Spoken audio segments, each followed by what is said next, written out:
तो पीएम मोदी को खुद आना पड़ा बालोद में। काम है नींबू काटने का। नींबू काट के अपने देवी देवताओं को मनाते हैं कि हमको नींबू काटने वाला सांसद नहीं, हमको तो अपनी क्षेत्र की जनता की आवाज दिल्ली के सदन में उठाने वाला चाहिए। 2019 में भी कांग्रेस से आपने टिकट पे चुनाव लड़ा था, लेकिन पिछले बार बहुत कम ये जो है फासला था, 5000 वोटों का फासला था। इस बार उस फासले को कैसे आप पूरा करने वाले हैं और कितना इस बार डिफरेंस हो सकता है? आप कैसे उम्मीदों पे खरे उतरेंगे, क्योंकि कांग्रेस ने दोबारा आप पर भरोसा जताया है? 2019 के चुनाव का वास्तव में मैं चुनौतीपूर्वक चुनाव को लड़ रहा था, लेकिन इस बात को बीजेपी वाले बहुत समझ गए थे। मोदी लहर थी, लेकिन मैं मोदी लहर को भी किनारा करके मैं अपना सीट को निकालने के लिए मुहिम में लगा था। इसकी भनक लगी तो मतलब एक हफ्ता बाकी रहा होगा चुनाव का, तो पीएम मोदी को खुद आना पड़ा बालोद में। मेरे कांकेर लोकसभा क्षेत्र के बालोद जिला में पीएम मोदी आए और उन्होंने एक शब्द ऐसा कहा जिसके कारण मुझे थोड़ा दिक्कत आई। अगर मोदी नहीं आते तो मोदी लहर में मैं चुनाव जीत रहा था, लेकिन इस समय मैं 2019 में के बाद मैं स्वतः 8 विधानसभा क्षेत्र में मैंने आम जनता के साथ, चाहे व्यक्तिगत रूप से हो, चाहे सामाजिक रूप से हो, चाहे पार्टी की गतिविधियां हो, मैं हर गतिविधि पार्टी में उपस्थिति रहा।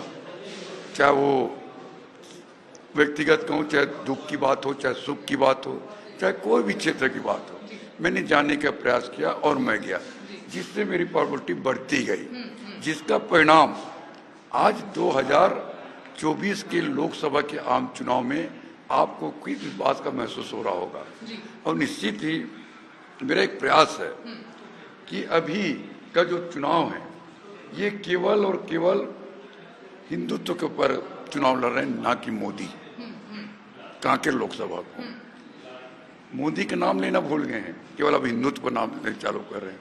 तो हिंदुत्व के बारे में भी यहाँ के लोग समझ गए हैं, उनको भी बड़ा अच्छी तरीक़े से इस बात को यहाँ की जनता उनकी लुभाने बात में आने वाला नहीं है। और इस समय यहाँ की जनता, यहाँ की कार्यकर्ता में कर्मठ कार्यकर्ता कमर कस लिए हैं कि जैसा भी हो कांकेर लोकसभा को हम चुनाव जिता के देंगे। जी बिल्कुल, आप देख पा रहे होंगे कि काफी कॉन्फिडेंस मुझे आप में नजर आ रहा है। इनफैक्ट यहाँ की जनता से भी जब हमने बात करने की कोशिश की तो जनता भी यही बात कह रही है कि वो भले चुनाव हारे हों, लेकिन इतने सक्रिय थे कि हमें बाकी चीजें याद नहीं आती। जो हमारे सुख दुख में साथ दिया है, उसी को ही कहीं ना कहीं उसी का साथ देंगे, ये बात तो साफ है। लेकिन जिस तरह से भोजराज नाग जी वो बड़े उतने ज्यादा पॉपुलर मुझे यहाँ नजर नहीं आए, और कहीं ना कहीं उनकी जो सक्रियता थी वो भी उतनी ज्यादा लोगों में नहीं थी, तो जन आधार उनका उतना ज्यादा नजर नहीं आ रहा। और असेंबली इलेक्शंस के आसपास उनका एक वीडियो भी वायरल हुआ था जिसमें वो एक अधिकारी के साथ बदतमीजी करते हुए नजर आए थे। तो कहीं ना कहीं उनको एरोगेंट नेता के, एरोगेंट लीडर के रूप में भी देखा जाता है, लेकिन एक कट्टर हिंदूवादी। बीजेपी ने जानबूझ के कांकेर में एक हिंदू लीडर को चुना, क्योंकि एक हिंदुत्व, जैसा कि आपने कहा कि हिंदुत्व एक बड़ा जो मैटर है वो बीजेपी एस्टैब्लिश करना चाहती है छत्तीसगढ़ जैसे स्टेट में भी, जहां पे ऐसे सारे मुद्दे अब तक बिल्कुल उतने ज्यादा इंपॉर्टेंट, उतने ज्यादा रेलेवेंट नहीं थे। लेकिन कहीं ना कहीं जिस हिसाब से बस्तर में देखा गया, कांकेर में देखा गया, कट्टर हिंदूवादी नेता उतारे जा रहे हैं। किस तरह से इस हिंदुत्व को तोड़ने की कोशिश करेंगे, ये स्ट्रैटेजी किस तरह से तोड़ने की कोशिश करेंगे? यहाँ की जनता भोजराज नाग को जान चुकी है।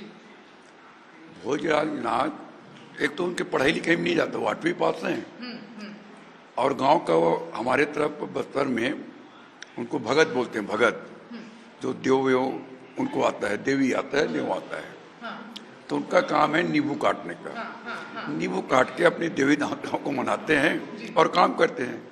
उनको ये नहीं मालूम कि सांसद में नींबू काटने से काम नहीं चलेगा। नींबू तो ऐसे कहोगे तो बस्तर संभाग में हर गांव में नींबू काटा जाता है। इसलिए यहाँ की जनता समझ चुकी है कि हमको नींबू काटने वाला सांसद नहीं, हमको तो अपनी क्षेत्र की जनता की आवाज दिल्ली के सदन में उठाने वाला चाहिए। और हमारे क्षेत्र का जो मूलभूत समस्या है उस समस्याओं को हल करवाने वाला सांसद चाहिए। हम ऐसा सांसद का चुनाव जितवाएंगे, ये हमारे कार्यकर्ताओं, हमारी आम जनता की एक सोच है।